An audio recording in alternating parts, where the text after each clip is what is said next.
All right, guys, let's get going. Okay, so today I'm doing a follow-up on the video I've spoken about how smart investors are using their 9 to 5 to build wealth with real estate investing.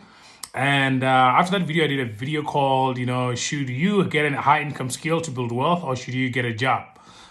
Because I think that video actually had a big question about, how people think about a job today and also how can that, be beneficial for them building wealth. And I think there's a good conversation we should be having here as well.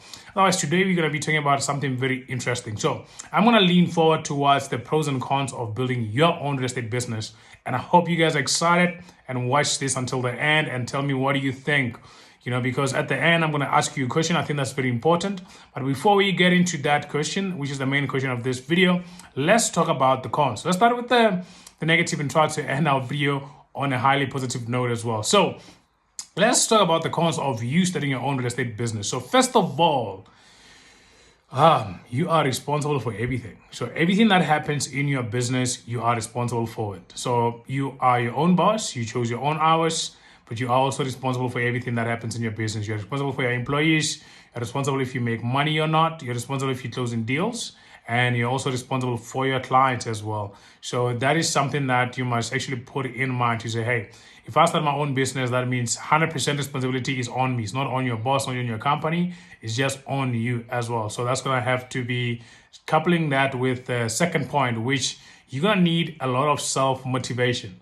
So if you are responsible for everything and you're not motivated enough by yourself, and you don't have self-discipline as well to wake up, work late, submit offers at late at night, work during weekends where needed, and then be able to work until late, submit some things late as well, and then also have your own schedule and be on top of your own schedule and being in charge of your own life as well, 100%. That is something that if you're not ready for that, then and you don't have the self-motivation to keep doing that, then this is not going to be very easy for you.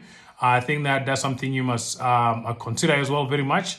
And the third thing is that you are not guaranteed a consistent pay because it all depends on you. If you don't do good in your business, you're not going to get paid. If you do good, then you're getting paid as well. So that is just like any other business as an entrepreneur. However, is that a risk you're willing to take? Do you have the diversity? Is that diversity or is it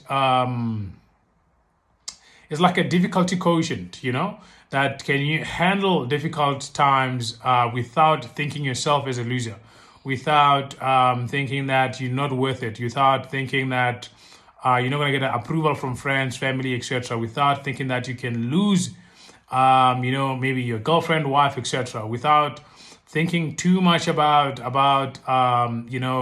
what other people are saying, thinking about your personal insecurities as well. Can you handle a hard time without thinking about that and make it through that? Because everything is going to depend on your self-confidence. Everything is going to depend on the belief in yourself, which is your self-esteem as well, and also your outlook as well, to say, okay, how do you look at things when things are getting tough? So you're not guaranteed any pay. Nobody is going to say every month I'm going to pay you a specific amount of money. You are responsible for your own pay. And can you handle that? That's also leading me to the last point to say, you shoulder all the risk. All the risk that happens in your business are shouldered by you as the investor. So you are somebody who's taking the risk, getting out there, finding deals, finding money, putting them together and then doing research, closing the deals, closing the money when you're raising money, finding investors, making sure you're growing your portfolio. Do you have the right vision, etc.?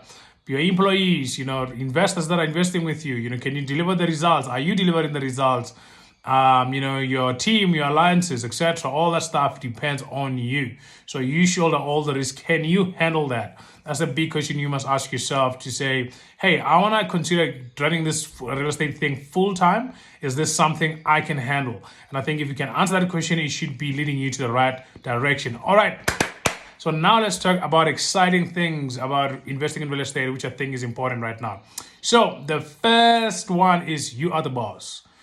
You are the boss of yourself. You don't have anybody telling you to do anything at any time. And you are the boss. And some of you guys are a little bit stubborn, like myself. You don't want to work for anybody.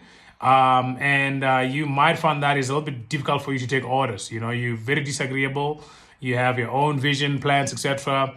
and you're willing to work for that as well. So that means this is going to be exciting for you. But some of you guys, you must understand who you are. You must understand if you can do this full time, or can you just have a really successful side hustle and build a real team around you so you can be able to expand that side hustle until it can cover your salary, etc. Before you quit your job, because some of you guys are action takers, are drivers. Most of people like myself who are drivers, we make decisions now and then you stick to it. You are quick to make a decision, but you're very difficult to change it, type of a thing. So that's another thing as well that you guys must look out for. I think that's something that's very, very important. Okay, so now another thing that I think is exciting about this is that you get to live your passion. You get to live about doing something you love. You get to live doing something you care about. You get to live about to do something that makes you happy. If you love deals, love talking to people, like property, like building, etc. You want to be somebody who's involved in this, and also you like the money and you like the wealth, the security as well that comes with it too. Over time as you're building your portfolio, then that is what you want to do as well. And I think that you're also looking at the demand that says, hey, there'll never stop people making kids. I know our birth rates are a little bit lower than usual currently in the whole world, but I don't think there'll ever be a point where we stop making kids. People looking for shelters, people looking to move to better places for jobs, for access, for etc. That will never stop. That's why you must always buy for demand, which is a good video that I'm going to make for you guys as well to speak about buying for demand. Yeah, so that's also another thing that you get to live your passion. And then another thing as well is that you have a flexible work-life balance as well. So that's a good pro as well, is that you are flexible. You're working your own hours when you want to, and it's very flexible. You can take a week off, go on a trip or whatever you want to do as well, or just take a break and come back. Sometimes I try to remove my foot on the accelerator. I try to take a lean back. I look at my business from outside, etc. And I look at my organization from the outside as well, and look at myself, my brain, etc. And I'll be able to come back with better ideas, more sharper, and I also come back with a whole new perspective as well. So I think that's something that can be helpful for you. And it might not be possible though in your first couple of years. Otherwise, another thing I wanted to mention as well is that you contribute and make a mark in the community, and also you can make a mark in the world as well. So let's just talk about simple things like Growth Point. Properties, they have properties everywhere. You have guys like Baldwin who are giving you guys, some of you guys are becoming first-time home investors because of those guys as well. Some of you guys are actually living in there and actually finding an affordable house that you can stay in at this moment, because those guys build some nice products that you guys love. And some of you guys actually buying for investment purposes from any other company that is here. We have places like Melrose, you have places like Sun City, etc. Stay in City. All of those things are, the results of a mark somebody actually made in a community. And, those things will never end. And we enjoy those places. We enjoy going out at nice buildings. We enjoy going out to the malls.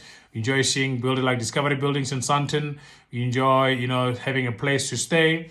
We enjoy, having a place to chill with friends, etc. Parks.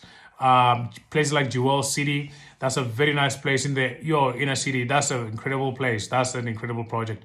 And then you have many more projects that are coming up as well in the pipelines that are going to be actually having an impact in the community as a Joburg as a whole. So you get to do that as somebody who's investing in real estate. So the big question is, after you hearing the pros and cons of investing in real estate and starting your own real estate business, is this something that you still want to pursue? Comment below. I'm looking forward to hearing from you with that answer. Bye-bye. Chat later.